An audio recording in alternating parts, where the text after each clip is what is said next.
안녕하세요. 저희 회계 원리 이번 시간부터 시작을 할 건데요. 제 1장의 회계 기초부터 같이 한번 공부해 보도록 하겠습니다. 제가 오리엔테이션 그죠? 시간에도 말씀을 드렸는데 일단 회계에 대해서 뭔가 선입견, 어려울지 않을까라는 생각 갖지 마시고 일단 차근차근 저와 함께 공부를 하면은 어렵지 않으시니까요. 자, 1장 회계의 기초부터 보도록 하겠습니다. 자, 1장에 보시면 회계의의부터 나와 있는데 회계의의란 보시면 두 번째 줄에 회계는 다양한 회계정보 이용자의 경제적 의사결정에 유용한 정보를 제공하는 것을 목적으로 한다 이런 얘기가 나와 있습니다. 그 회계란 무엇인가 라는 얘기를 했을 때 회계가 다양한 정보 이용자가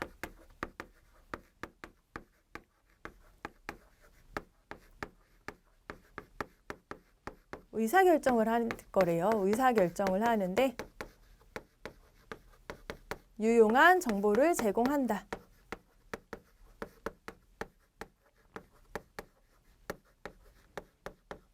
이게 회계의 의의이자 목적으로 생각하시면 될 것 같습니다.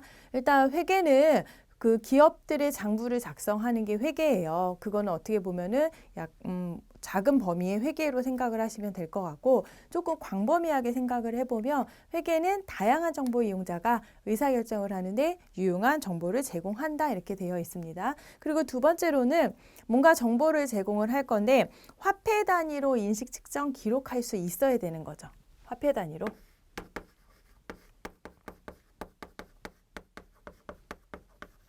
결국 우리나라 원화로 장부를 작성하는 게 회계의 의의로 생각을 하시면 될 것 같습니다.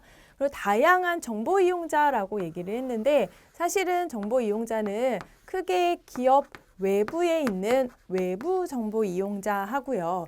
기업 내부에 있는 내부 정보 이용자 이렇게 구분을 할 수가 있습니다. 기업 외부에 있다고 하면 대표적으로 주주를 생각하시면 될 것 같아요. 그럼 주주가 어떤 의사결정을 하냐? 내가 저 회사 주식을 살 건지 말 건지 이런 의사결정을 하겠죠. 그런데 회계가 주주들이 그런 의사결정을 할 때 유용한 정보를 제공한다는 겁니다. 자, 다음에 채권자. 만약 은행에서 저 회사에 돈을 빌려줄 건데 그 돈을 빌려줬을 때 저 회사가 이자를 제때 갚을 수 있는지 아니면 내가 원금을 받을 수 있는지 그런 의사결정을 할 때 유용한 정보를 제공을 해준대요. 고객도 외부 정보 이용자에 해당이 될 수가 있거든요. 고객도 마찬가지죠. 내가 저 회사 물건을 살지 말지 이런 의사결정을 할 겁니다. 자, 그럼 내부 정보 이용자라고 하면은 경영진이 있을 거예요. 경영진도 회계 정보를 가지고 앞으로 회사를 어떻게 운영을 해 나갈지 이런 의사결정을 할 거고 그다음에 종업원들도요. 내가 이 회사를 계속 다닐지 말지 이런 의사결정도 있을 테고 우리 회사가 얼마나 보너스를 줄지 말지 이런 것도 판단을 하게 될 겁니다. 그래서 크게 정보 이용자라고 하면 기업 밖에 있는 외부 정보 이용자, 기업 안에 있는 내부 정보 이용자 이렇게 구분을 하실 수가 있습니다. 자, 그리고 유용한 정보를 제공한다 이렇게 되어 있는데 그럼 어떤 유용한 정보를 제공을 할 거냐? 그러면 기업의 재무 상태와 경영 성과를 제공을 하는 거죠.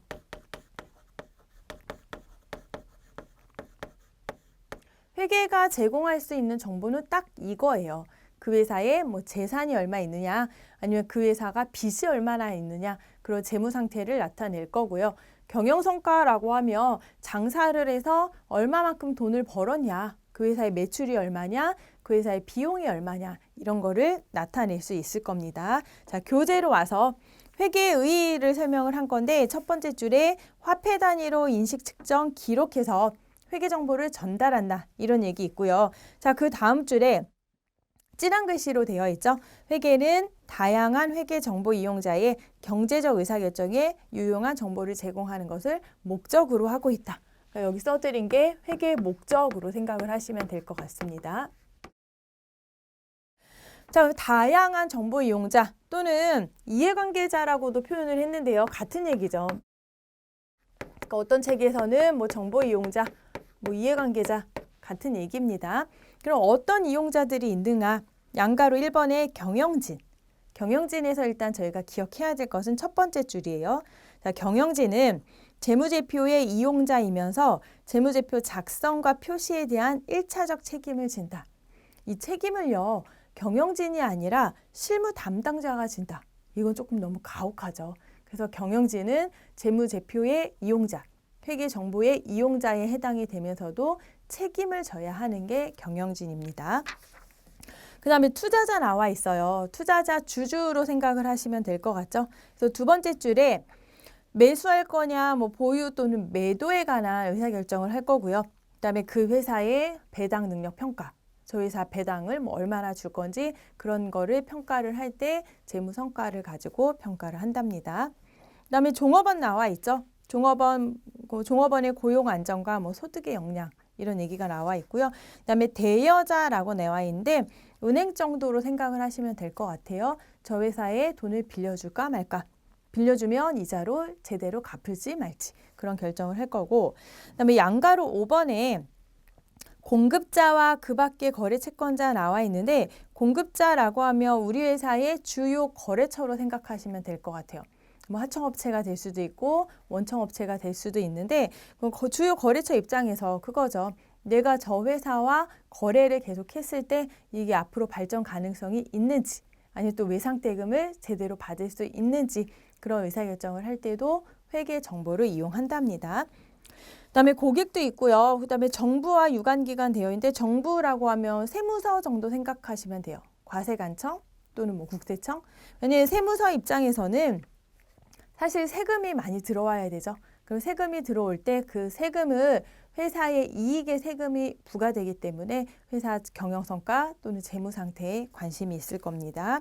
그다음에 양가로 8번에 뭐 일반 대중들도 정보 이용자에 해당이 돼서 크게는 외부 정보 이용자, 내부 정보 이용자 구분을 하시고 그 외부 정보 이용자에 해당되는 사람들, 그다음에 내부 정보 이용자는 뭐 경영진하고 종업원 정도겠죠. 경영진하고 종업원 정도. 나머지는 다 외부 정보 이용자에 해당이 될 거예요. 이 정도만 구분해 놓으시면 될 것 같습니다. 자, 2절에 재무보고서라고 나와 있습니다. 일단 재무제표라는 얘기가 나와 있는데 뒤에 가면 재무제표 얘기가 계속 언급이 될 거예요. 그럼 재무제표란 무엇인가? 일단 옆에다 적어 놓으세요. 그냥 회계보고서다. 이 정도만. 회사들이 지금 유용한 정보를 제공한다 이렇게 되어 있잖아요. 그 정보를 어떻게 제공할 거냐. 보고서 형식으로 제공을 할 거고 그 보고서를 저희는 재무제표다 이렇게 용어를 얘기를 하고 있습니다. 재무제표의 목적, 그래서 같은 얘기가 나와 있어요. 회계정보 이용자의 경제적 의사결정에 유용한 정보를 제공할 것이다. 얘기가 나와 있고요. 이번에 재무회계 개념체계라는 게 있어요. 두 번째 줄 정도 보시면 재무회계의 개념적 틀을 재무회계 개념체계라고 하며 기업 실체의 재무보고 목적을 정확히 하여 재무보고서를 작성, 보고하는 데 기초가 되는 개념이다. 이 정도만 보시면 돼요. 그다음에 3번에 회계정보의 질적 특성이라는 게 있어요. 질적 특성이 뭐냐면 교재상에 보시면 회계정보가 유용하기 위해서 갖추어야 할 속성이다 이렇게 되어 있거든요. 그러면 저희가 이런 회계 보고서를 보고 판단을 할 때 질적 특성을 충족했다. 그럼 저 회사의 회계 정보는 유용하구나 이렇게 판단을 할 거고요. 만약에 질적 특성을 충족하지 못했다. 저 회사의 회계 정보는 유용하지 않구나 이렇게 판단을 할 겁니다. 그럼 질적 특성을 보시면 이해 가능성부터 있어요. 저희가 이해 가능성, 목적 적합성, 그다음에 신뢰성 구분되어 있는데 일단 그 특성의 하부 속성을 좀 암기를 하셔야 될 것 같습니다. 첫 번째, 이해 가능성은 한 세 번째 줄에 그런 얘기가 있거든요. 회계 정보는 간결하고 이해될 수 있는 용어로 작성되어야 된다. 다시 얘기해서 회계 보고서가 봤을 때 이해할 수 있게끔 작성을 해야 된대요. 여기서 전제 조건은 뭐냐면 회계를 전혀 모르시는 분들이 회사의 회계 보고서를 보면 이해를 못 하실 거예요. 그러니까 회계를 모르는 사람까지 이해시킬 필요는 없고요. 어느 정도 회계라는 걸 조금 아는 사람들이 그 회사의 회계 보고서를 봤을 때 이해할 수 있을 정도의 보고서를 작성을 해야 된다. 이게 이해 가능성으로 보시면 돼요. 자, 그 다음에 나와 있는 게 목적 적합성이라고 있거든요. 그럼 크게 자, 목적 적합성. 말 그대로 회계 정보가 목적 적합해야 된다. 이게 목적 적합성이고요. 그 다음에 나올 게 뭐냐면 신뢰성이라는 게 있어요. 자, 신뢰성은 뭐예요? 그 회계 정보가 믿을만 해야 된다. 그게 신뢰성으로 생각하시면 될 것 같습니다. 그런데 저희가 목적 적합성하고 신뢰성은 좀 상충되는 부분이 있어요. 어떤 정보가 있을 때 목적 적합한데 신뢰성이 떨어지는 경우도 있고요. 신뢰성은 충족하는데 목적 적합성이 떨어지는 경우도 있습니다. 자, 그럼 목적 적합성의 하부 속성에는 뭐가 있냐면 예측 역할과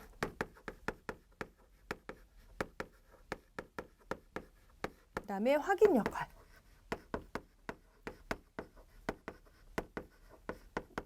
이 연결을 해서 하부 속성을 기억을 하셔야 돼요. 그다음에 중요성이 있고요.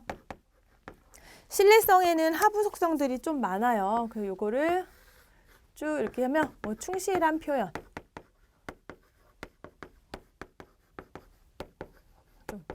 세로로 쓰기가 조금 이상하긴 한데 많아서요. 자, 형식보다는 실질의 우선. 자, 그다음에 뭐가 있냐면 뭐 중립성. 그다음에 신중성. 마지막에 뭐 완전성 이렇게 있습니다. 그러니까 문제에서 나올 때 신뢰성의 뭐 하부 속성으로 옳은 것은 해서 막 이렇게 섞어서 나오기 때문에 여러분들이 목적 적합성의 하부 속성, 그다음에 신뢰성의 하부 속성을 일단 암기를 하시는 게 좋고요. 아, 나는 헷갈린다. 그 둘 중에 하나는 암기를 하셔야겠죠. 자, 그리고 예측 역할과 확인 역할은 뭐냐? 회계 정보를 보고 미래에 대한 예측이 가능해야 돼요. 그 확인은 보통 피드백이라고 얘기를 하는데 미래에 대한 예측을 했는데 그 예측이 맞는지 틀리는지 그 미래 그 시점에 갔을 때 과거에 대한 반성도 가능해야 된답니다. 자, 교재로 와서 예측 역할과 확인 역할 봤을 때 미래에 대한 예측 능력을 제고시켜야 되고요. 그다음에 과거의 기대치를 확인 수정함으로써 의사결정에 영향을 미쳐야 된다. 그러니까 회계 정보라는 게 미래에 대한 예측도 할 수 있어야 되지만 우리가 예측했던 그것이 맞는지 과거에 대한 반성도 가능하다. 그러면 목적 적합성을 충족하는 거고 그 회계 정보는 질적 특성도 충족하게 되는 겁니다. 자, 중요성은 뭐냐면 교재에 잠깐 올게요. 회계 정보는 중요하고 의미 있는 내용을 표시해야 되며 중요하지 않은 항목은 간편하게 처리할 수 있대요. 모든 정보를 다 표시할 필요가 없다는 거죠. 중요한 거는 빠뜨리지 말고 자세하게 표시를 해야 되고요. 중요하지 않은 거는 빠뜨리지 말고 간편하게 표시할 수 있다는 얘기입니다. 그럼 어떤 게 중요한 거냐는 걸 판단을 했을 때 제일 밑에 줄에 있습니다. 의사결정에 영향을 미치는 정보는 중요한 정보예요. 그래서 중요성 잘 체크를 하시면 될 것 같습니다. 자, 신뢰성으로 넘어와서 충실한 표현은 말 그대로 충실하게 다 표현을 해야 된다.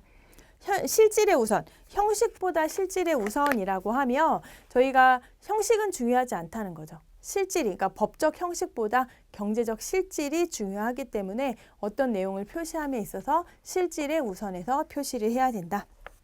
그다음에 중립성은 말 그대로 중립적이어야 된다는 거예요. 회계 정보가 어떤 특정인에게 혜택을 주면 안 된다는 거죠. 그게 중립성이고요.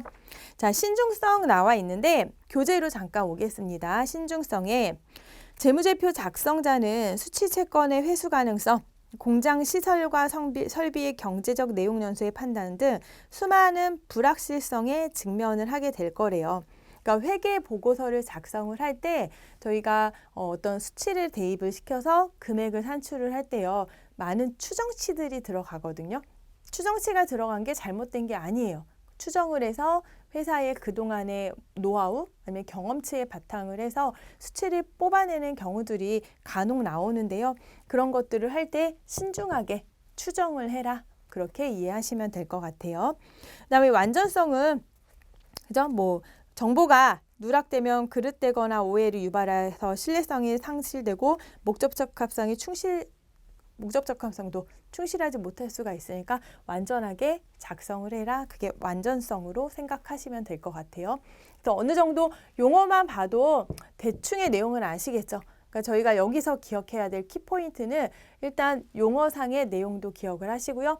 목적 적합성의 하부 속성, 신뢰성의 하부 속성을 암기를 하셔야 될 것 같아요. 그 다음에 또 나와 있는 게 비교 가능성이라는 게 있습니다.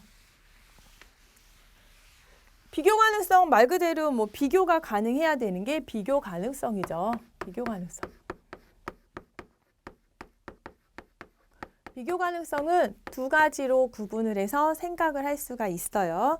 첫 번째가 기간별 비교 가능성이라는 게 있고요. 그리고 기업 간 비교 가능성.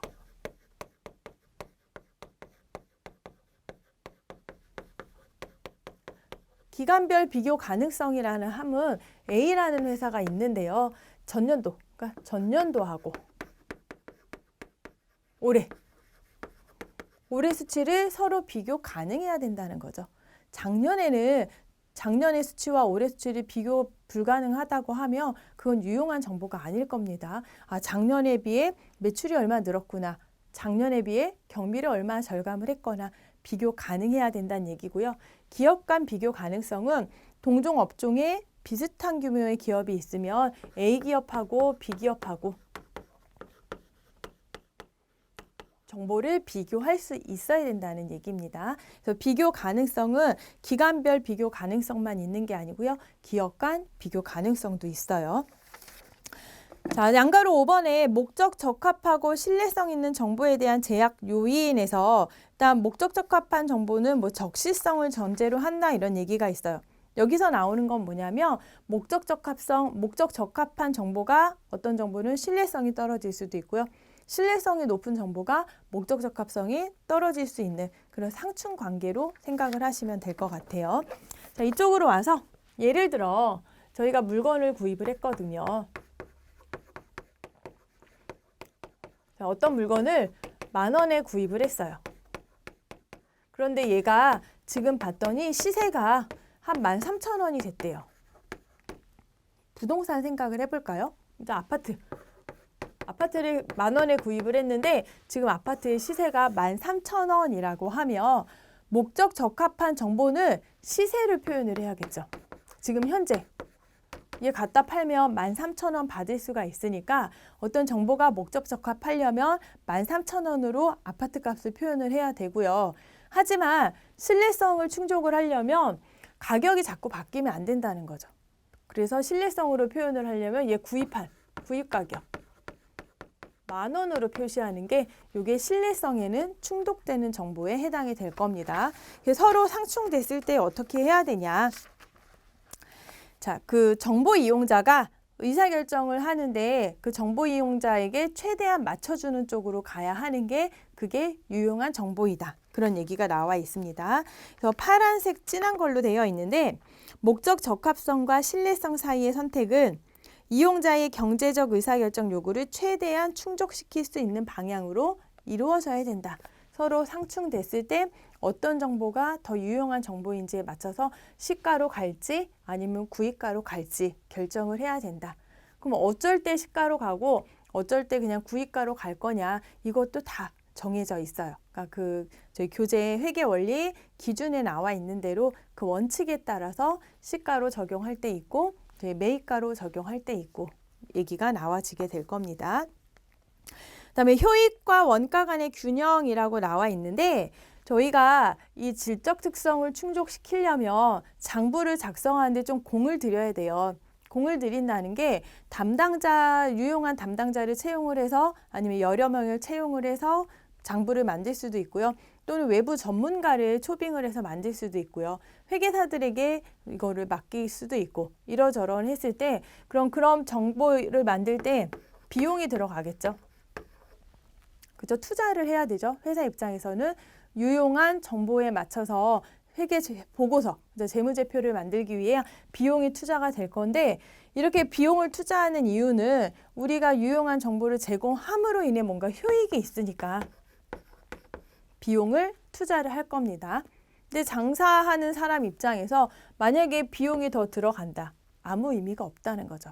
또 투자를 할 때도 이렇게 작성을 했을 때 비용보다 효익이 더 컸을 때, 그죠? 그때 투자를 해라. 그게 효익과 원가 간의 균형. 여기 원가라고 표현을 했거든요. 균형에 나와 있습니다. 자, 교재로 봐서 효익과 원가 간의 균형은 질적 특성이라기보다도 포괄적 제약 요인이다. 특정 정보에 기대되는 효익은 그 정보를 제공하기 위해 소요되는 원가보다 커야 된다. 당연한 얘기가 나와 있어요. 자, 3절에 재무보고 얘기가 나와 있는데, 자, 재무보고는 회계 정보를 공시하는 것을 저희는 재무보고 이렇게 얘기를 하고 있는데, 교재 한번 보도록 할게요. 1번, 재무보고와 재무제표. 두 번째 줄 내려오면 기업 외부와 기업 내부의 정보 이용자에게 회계 정보를 공시하는 것을 저희는 재무보고라 얘기를 하고 있습니다. 자, 재무보고의 수단이 존재하는데 일반적으로 가장 널리 이용되는 수단이 재무제표이다. 아까 재무제표 뭐라고 말씀을 드렸죠? 회계 보고서라고 말씀을 드렸어요. 한국채택국제회계기준에서는 재무상태표, 손익계산서, 자본변동표, 현금흐름표 주석을 기본 재무제표로 규정하고 있다.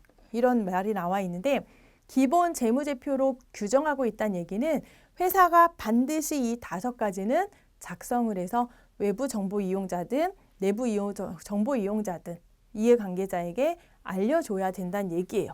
그 한국채택국제회계기준에서 정하는 재무제표. 재무제표는 제가 회계보고서라고 말씀을 드렸었죠. 이 5가지도 암기가 되어 있으셔야 돼요. 암기. 자, 뭐가 있냐면 첫 번째 재무상태표, 그다음에 두 번째 손익계산서, 세 번째 자본변동표. 뭐 순서는 중요한 게 아니고요.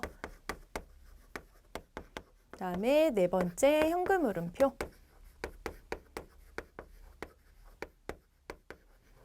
다섯 번째 주석. 이거 이외에도 회계 보고서들이 더 있어요. 뭐 시산표라는 것도 있고 잉여금 처분 계산서라는 게 있고 여러 가지 회계 보고서들이 있는데 그 다양한 회계 보고서 중에서 이 5가지를 저희는 재무제표라 언급을 하고요. 반드시 작성해서 외부에 공시해야 된다. 이렇게 체크를 하시면 될 것 같습니다. 뭐 각각이 뭔지는 이제 뒤에 가서 더 설명이 나올 건데 용어상으로 보면 재무상태표는 그냥 회사의 재무상태에 대해서 나타내는 표. 손익계산서는요. 회사의 수익과 비용, 손익을 나타내는 거. 그다음에 자본변동표는 회사의 자본변동에 대해서 나타내는 표. 현금흐름표는요. 회사의 현금흐름에 대해서 나타내는 표. 자, 5번의 주석은 제 책 같은 거 보면 이렇게 각주 달고 설명을 하잖아요. 그게 주석이에요. 재무제표 자체가 금액으로 표현을 하거든요. 우리 매출이 얼마였다. 이렇게 금액적으로 표현하기 때문에 혹시 그 금액에 대해 그 매출에 대해서 자세한 설명이 필요하면 이렇게 설명을 다뤄라. 그게 주석에 해당이 될 거고 주석도 기준에서 요구하는 재무제표에 해당이 될 겁니다. 자, 이번에 재무제표 연계성과 보완 요소 봤을 때 재무제표의 연계성을 보면 요 5가지 재무제표가 서로 연결이 되어 있다는 얘기죠. 재무제표는 상이한 성격의 재무보고서로 구성되어 있으며 각각의 보고서는 일정한 재무 항목의 연결고리로 서로 밀접한 연계성이 있다. 사실 이 부분은 회계 원리를 다 배우고 나면 조금 더 이해가 되실 건데 그냥 간단하게 설명을 드리면 1월 1일 현재 하고 12월 31일을 기준으로 했을 때 회사의 자본 정도로 표현을 할게요. 자본이 있어요. 종잣돈 정도로 생각을 하셔도 될 것 같아요. 근데 이 자본은 생각해보면 종잣돈이 있다가 저희가 이익이 나면 우리 회사 입장에서 종잣돈이 늘어나는 거잖아요. 반대로 손실이 나면 종잣돈이 감소를 할 겁니다. 그래서 연도 중에 이렇게 회사가 장사를 해서 플러스 이익이 났다. 그럼 자본, 기초의 1월 1일 현재 자본에다가 여기 이익까지 합쳐져서 회계 보고서가 만들어지게 될 거예요. 또 기중에 종잣돈을 더 생겼다. 종잣돈이라 표현을 할게요. 종잣돈이 더 모아졌다 하면은 마찬가지로 이 자본에다가 이익에다 이렇게 종잣돈이 더 합쳐지겠죠. 반대로 손실이 났다고 하면 자본에서 마이너스 손실이 될 거고 뭐 종잣돈이 합쳐지는 형식으로. 그래서 이것들이 아직 재무상태표, 손익계산서 이런 부분에 대한 설명이 이루어지지 않았기 때문에 이 정도로만 설명을 할 건데 결국 1월 1일 현재 이 회사의 자본에는 기중의 이익이나 뭐 이런 것들이 포함이 돼서 12월 31일 현재를 표시를 한다. 이게 다 서로 연결이 되어 있다는 겁니다. 보통 자본이라고 하면 얘는 재무상태표에 표시가 될 거고요. 여기 이익이라고 하면 이건 손익계산서에 표시가 될 거예요. 그렇기 때문에 1월 1일 현재 재무상태표 금액에 손익계산서 내용이 반영이 돼서 12월 31일 재무상태표가 표시된다. 그래서 서로 연계성이 있다. 이렇게 얘기를 하는 겁니다. 그 정도만 이해를 하시면 돼요. 다음에 양가로 2번에 재무제표의 보완 요소라고 있는데 정보 이용자가 적절한 의사결정을 내리기 위해서는 양적 정보뿐만 아니라 질적 정보도 유용성이 있다. 하지만 재무제표는 양적 정보만 제공을 해요. 화폐 가치로 표시하는 양적 정보만 제공을 하고 있어서 그 밑에 뭐 주석이나 그죠? 뭐 서술식 또는 주석을 통해서 그 나머지 말, 그러니까 중요한 정보를 표시하는 것을 주석을 통해서 정리를 하기 때문에 양적 정보뿐만 아니라 질적 정보도 표시한다 이렇게 되어 있기는 하는데요. 실질적으로는 재무제표는 양적 정보를 주로 표시한다. 이렇게 이해를 하시면 될 것 같습니다. 자, 그 다음에 이제 재무상태표에서 요 5가지 재무제표에 대한 설명이 나와 있는데 일단 이번 시간 첫 시간이니까요. 여기까지 설명을 드리고요. 이번 시간 것도 복습. 아마 회계 초반이 조금 더 힘드실 수가 있어요. 이론적인 내용들이 막 나와 있고 요 몇 시간만 지나면 그 다음부터 본격적인 장부 작성 얘기가 나오니까 앞부분만 조금 참으시고요. 지루하시더라도 복습하시고 다음 시간에 뵙도록 하겠습니다. 수고하셨습니다.